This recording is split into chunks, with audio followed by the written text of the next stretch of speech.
It's because you can't get pregnant. That's what my husband said, blaming me for his affair and asking for a divorce. I was furious. He thought everything would be settled with the divorce, but he was mistaken. The real drama starts now. My name is Susan. I'm 43 and divorced a few months ago. My ex-husband, David, is 48 and we didn't have any children. Sadly, the reason was on my end, but the original cause was partly David's fault too. We married when I was 33, already close to the age for high-risk pregnancy. I wanted to start trying for a baby as soon as possible. I went to the gynecologist to make sure there were no issues with my health. Unfortunately, David got a big project at work, making it impossible to try for a baby. He was assigned to set up a new branch office in another state and had to stay there during the week, only returning home on weekends. David asked me, "I'll try to come home on weekends, but if we have a kid, you'll be mostly on your own. Are you okay with that?" Not feeling confident about managing alone, I hesitated to answer. We couldn't count on help from our families either, as they lived far away. Believing David's words that he might return in a year, I gave up on trying for a baby for the time being. But his assignment ended up lasting 3 years. When he finally returned, we eagerly started trying to conceive, but with no success. A re-examination at the hospital revealed that my ovarian function had declined, likely due to aging. Though there were options like hormone therapy, the chances of pregnancy were slim. I was devastated but knew it wasn't David's fault. He apologized repeatedly. I suggested that we keep trying naturally and enjoy life, just the two of us, and he agreed. However, David's attitude began to change over time. Seeing families out together, he would say enviously, "That must be nice, the perfect family picture." His words also grew harsher. "There are several single mothers at my work who manage despite everything. They get support from the government. You should have just gone for it," he would say, indirectly criticizing my reluctance. Certainly, such women are increasing, and I respect them very much, but I didn't have the confidence to do it myself. Was it my fault? After about 5 years of tension, David suddenly asked, "What do you think about adoption?" "Adoption? That's out of the blue," I replied. "Well, I know a girl who got pregnant before marriage. Why don't we adopt her baby?" he suggested.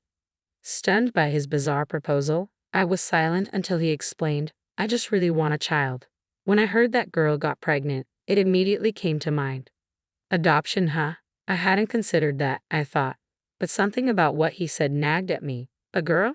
An acquaintance? I'd understand if it was a relative, but what does he mean by a young girl acquaintance? Trying to sound casual, I asked, "Oh, so she's young."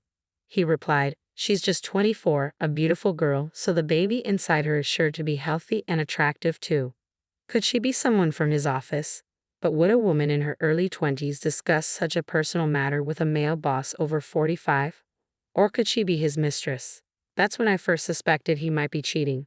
Observing him, I noticed several suspicious behaviors. He was constantly glued to his cell phone, coming home late, wearing underwear I hadn't bought, and faint traces of sweet perfume. But what really convinced me was him skipping our anniversary. We didn't have a wedding ceremony due to our jobs, but we registered our marriage on December 24th, Christmas Eve, and always celebrated it as our anniversary and Christmas.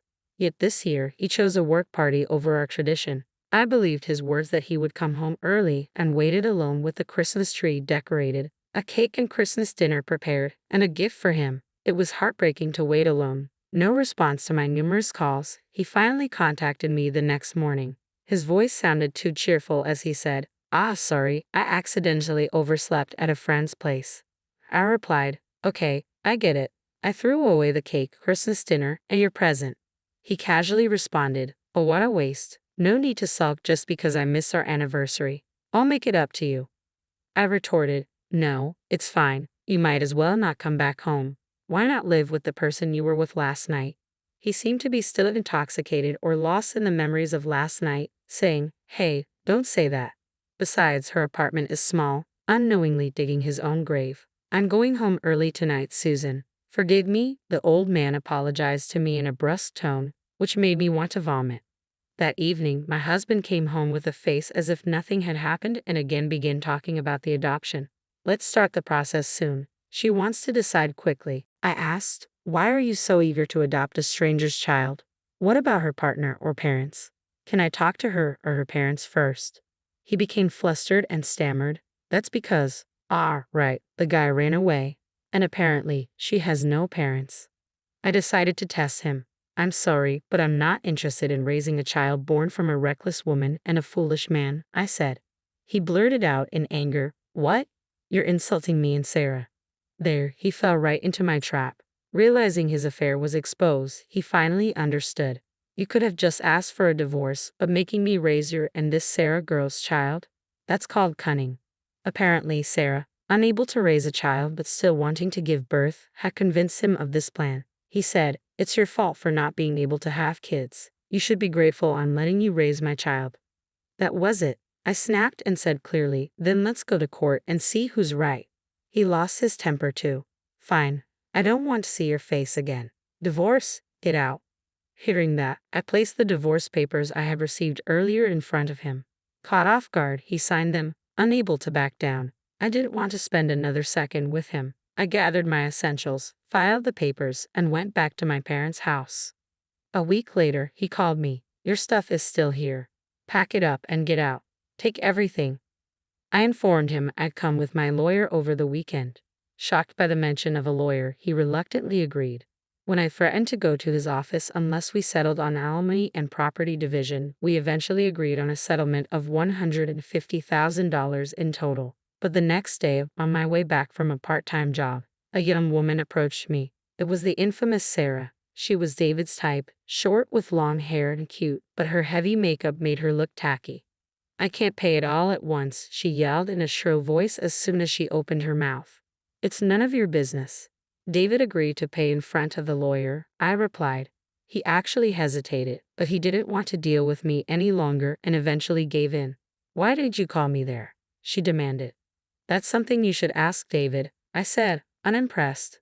Rest, she mumbled. I thought we could just ditch the alimony sneakily. So she planned to make partial payments and then disappear by moving or changing jobs. Well, sorry for you, but you can live in that house, right? I remarked. That's David's house, isn't it? What about the mortgage? She asked. It's in David's name, and the mortgage is fully paid off, I informed her. Well, I guess that's okay then, she said, backing off with a tone that suggested she was up to something. I think she is up to something, but whatever it wasn't my concern anymore. 2 years later, David contacted me. Please lend me some money, he begged. What? I asked in disbelief. Those two are spending like crazy, he exclaimed. Apparently, Sarah's mother had conveniently moved up to the city and was staying in that house. According to Sarah, David wanted a child, so I gave birth, but I never said I'd raise it. Once she realized she couldn't pawn the child off on me, she said, Raising a child is hard, so I'm calling Mom, and brought her mother from the countryside.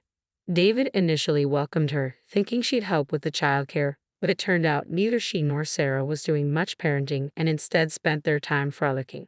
Well, knowing her mom, that figures, I said, unimpressed. Then David, who still seems to like Sarah, suddenly yelled at me. Don't insult Sarah, he suddenly yelled at me. She agreed to marry an old man like me and even had my child. It's all your fault for not being able to have kids, he accused, bringing up the past. Okay, I can't argue with that, but can I say something? I asked. What now? He grumbled. Remember when I went for a fertility check 3 years ago? You were tested too, remember? I reminded him. Yeah, I guess, he recalled. I went to hear the results alone. Actually, they said you had issues too, I revealed. What? He gasped in shock. The gynecologist had mentioned that for his age, David's sperm quality was quite poor, making pregnancy unlikely even if I had no issues. I had learned of my problems first, so I assumed I was the main cause and didn't want to hurt him by revealing his results. That can't be. Sarah got pregnant, he argued in denial. Whether it's your child or not, I don't know, I said, silencing him. His reaction suggested he might have had doubts himself. I rubbed salt in his wound. Even if a DNA test proves it's not your child, it might not change anything. What do you mean? He asked, confused. The child is over a year old, right? I pointed out. So what? He pressed. Current law doesn't recognize paternity disavowal suits filed after a year since birth. I explained. If discovered after a year, a different lawsuit is needed, often leading to disputes. Even if a DNA test proves no biological relation, there's a chance of losing the case. Why? The test clearly shows it's not my biological child, he protested. Well, there's a Supreme Court ruling. Even after divorce, the man had to pay child support. I explained thoroughly. Hearing this, David just muttered, "It can't be, it's not true," in a trembling voice. Sorry for your troubles. According to neighbors, those two, or rather three, are constantly battling every day. It's unclear if the child is David's or not. We're getting divorced. Get out, sell this house and pay child support. I'm never leaving. You get out. Such arguments are heard daily, and they're reportedly quite intense. They've had the police called on them multiple times, and both women have even been detained. As for me, I'm currently living with my parents. I don't know what the future holds, but I'm enjoying my single life, keeping busy with work and hobbies.